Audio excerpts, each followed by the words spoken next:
L'amore e la compassione sono due sentimenti molto profondi e molto potenti, molto forti nella nostra vita.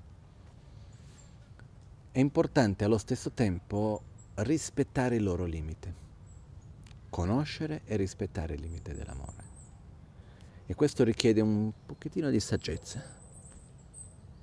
Noi dobbiamo innanzitutto essere consapevoli che noi non possiamo eliminare la sofferenza dell'altro e non siamo responsabili per farlo. Per il quanto che io ti ami, io non posso farti felice e non posso incaricarmi della tua felicità. Per il quanto che io abbia compassione di te e quindi desideri profondamente che tu non soffra e faccia qualunque cosa affinché tu sia libero dalla tua sofferenza, io non sono responsabile, io non posso eliminare la tua sofferenza. Quindi è importante avere consapevolezza e essere in pace con questo.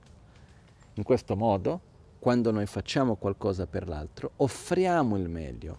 L'attitudine di agire con amore e compassione verso l'altro è un po' come un'offerta che si fa. Uno offre il meglio che ha. Però dopo non dipende da noi in che modo che l'altra persona utilizza quello che riceve. E quindi si riesce effettivamente a star bene, se non riesce a star bene, se effettivamente riesce a superare il proprio conflitto, la propria sofferenza o meno. Questo non dipende da chi aiuta, questo dipende innanzitutto dalla persona che riceve. Perciò, quando noi diamo agli altri, quando noi vogliamo prendere cura dell'altro, quando noi ci manifestiamo con amore, con compassione verso l'altro, nell'aspettativa che quello funzionerà, già quello è un inizio di frustrazione. L'altra cosa è che noi non dobbiamo prendere su di noi le frustrazioni, le sofferenze degli altri. Viviamo in una realtà interdipendente, nella quale ogni cosa che avviene è il risultato di una complessa rete di cause, condizioni e risultati. Se una persona sta vivendo qualcosa è perché le cause e condizioni si sono create. E noi non dobbiamo incolpare nessuno, noi non dobbiamo sentirci in colpa o né noi né gli altri, ma principalmente cercare di interagire, ricordarci che noi non possiamo fare altro che interagire con quella persona per cercare di darle qualcosa.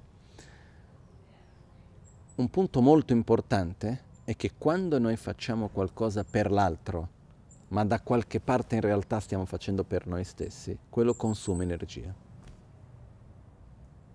Okay.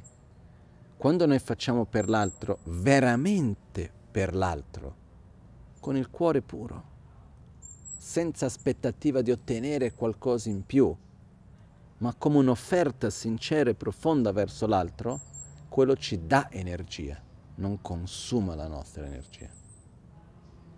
Perciò è molto importante osservare bene la nostra motivazione nel quale facciamo, perché spesso esiste una trappola pericolosa, che è quella che nel prendere cura dell'altro, nel amare l'altro, nell'aiutare l'altro, in realtà è un modo anche per nutrire il nostro proprio ego.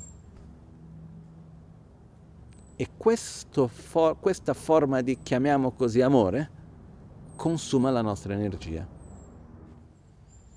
Quando ci troviamo dinanzi a una persona che non sta bene, e questo succede spesso, e vogliamo bene a questa persona, vogliamo aiutare l'altro, è importante ricordarci che tutto quello che possiamo fare è interagire. E molto spesso quello che noi immaginiamo che sia il meglio per l'altro non è pronto per seguirlo, l'altro non vede in quel modo e dobbiamo rispettare i tempi e i modi di ognuno. Perciò non dobbiamo frustrarci, non dobbiamo neanche mettere il peso sulle nostre spalle che io devo fare qualcosa per l'altro che sta male e non riesco. Immaginiamo un Buddha sarebbe costantemente frustrato, con tutta la compassione verso tutti gli esseri che stanno sempre male.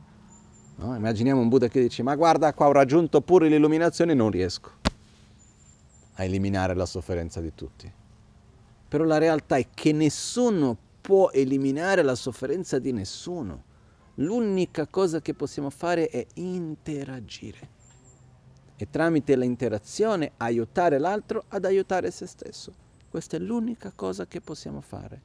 Quando siamo in pace con questo, a quel punto dobbiamo avere rispetto anche nei tempi dell'altro e non sempre l'altro è pronto per fare i passi che noi riteniamo che siano i passi migliori per l'altro.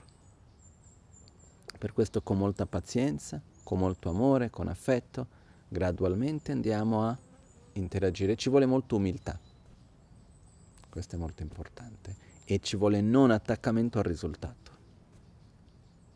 Caso contrario ci frustriamo sicuro.